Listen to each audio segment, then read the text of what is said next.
Bonjour à tous, je vous souhaite la bienvenue encore sur ma chaîne aujourd'hui. Alors, cette vidéo, évidemment, c'est le débrief de la dernière journée de Ligue 1. Bien évidemment, qui a consacré le LOSC. Voilà, c'est vrai que ces dernières semaines ont été très tendues, surtout après le faux pas contre Saint-Étienne. C'était la bataille à distance entre Paris et Lille. Contrairement à ce que beaucoup pouvaient penser, Angers a joué le jeu, Angers a très bien joué, Angers les a pressés haut. Surtout les 15 premières minutes, Lille a su poser son jeu, mais ensuite Angers a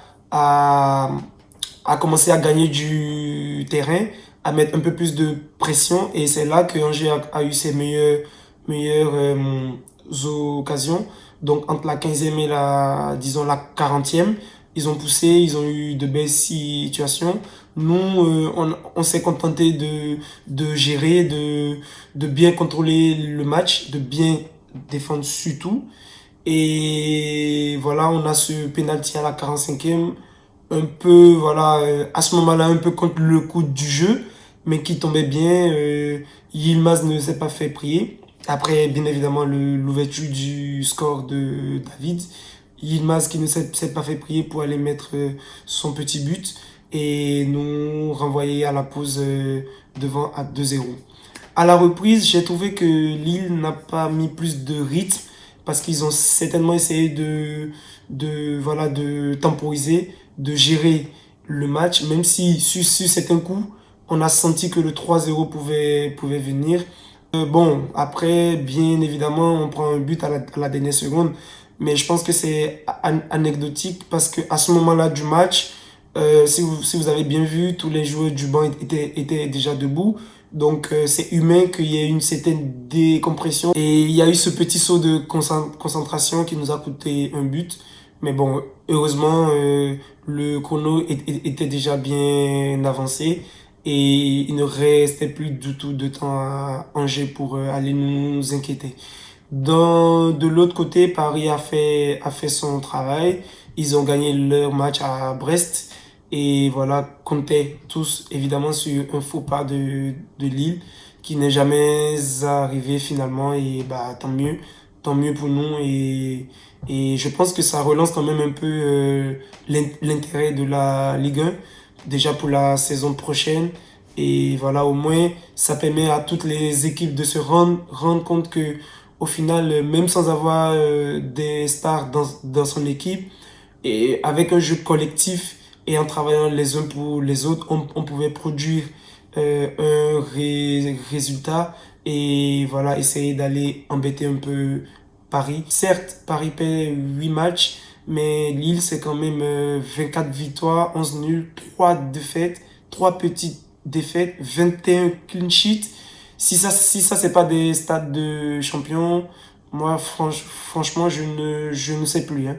En plus, là, Lille, on a battu notre record de points en Ligue 1. Donc, forcément, ça veut dire qu'on a fait une grosse saison. Le coach a très bien géré son effectif et a conduit sa bague jusqu'au bout.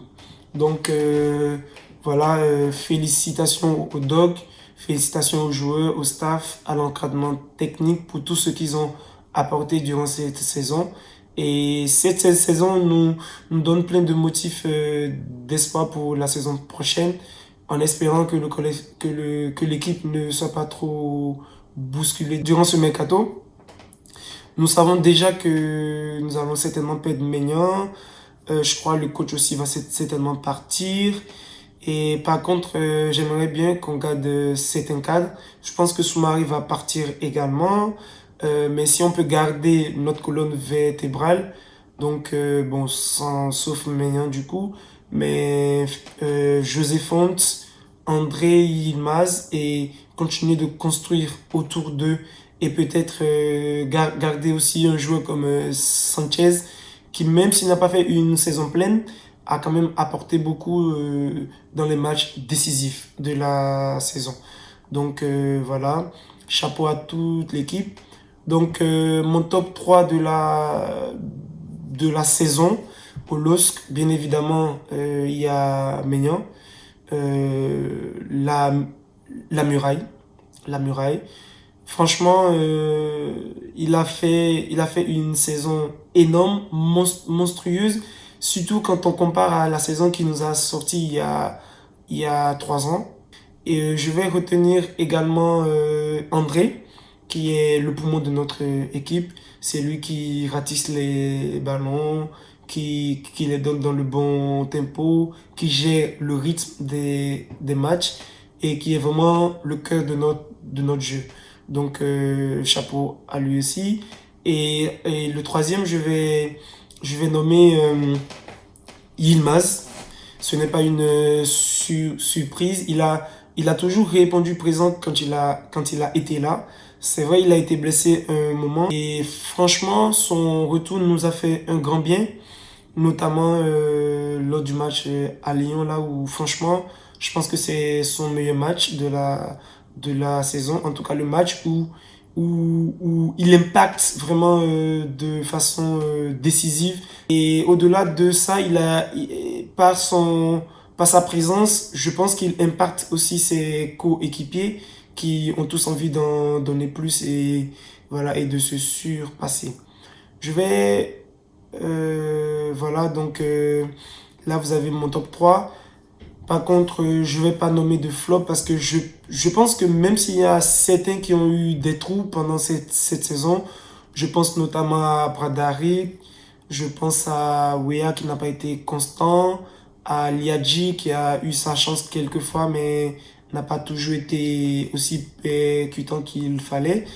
Je pense que c'est des joueurs, pardon, qui auront leur chance à nouveau s'ils restent au club et qui gagneront la saison prochaine à montrer plus. Voilà.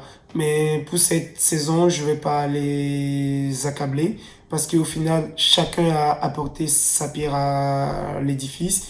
Et si on est champion aujourd'hui, ce n'est pas que par rapport aux 11 types, c'est vraiment toute l'équipe qui a vogué dans le même sens, même les jeunes qui n'ont pas joué.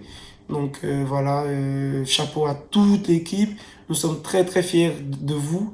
Et en tout cas, nous, on est bien content d'avoir eu un Yilmaz décisif quand il le fallait et qui nous a fait beaucoup de bien et rapporté des points précieux. Nous voici à la fin de cette dernière journée de Ligue 1. Il y a encore les barrages d'accession entre Nantes et Toulouse. Voilà, moi je me prononcerai pas vraiment là-dessus. Je dirais simplement que le meilleur gagne et voilà. Et donc pendant ce temps-là, je vous annonce que maintenant que la saison est finie, il y aura plus de débrief du LOSC. Nous allons maintenant rentrer dans le vif de notre sujet, de, euh, de l'objet premier de cette chaîne-là, qui concerne en premier lieu le foot amateur et tout particulièrement le club dans lequel je joue, qui est le Crous Football Club, que je vais vous présenter au fur et à mesure des vidéos que vous allez apprendre à connaître. Et voilà, je vais vous faire rentrer de plein pied dans les coulisses de notre préparation, de la naissance du club, de ce que nous faisons, des opportunités que vous pouvez saisir pour éventuellement nous rejoindre. Et voilà, en tout cas, on va immerger un peu tous dans l'univers du club et vous verrez que ce sera très passionnant. Donc là déjà, je vous annonce que la prochaine vidéo va traiter justement du premier match en championnat du club.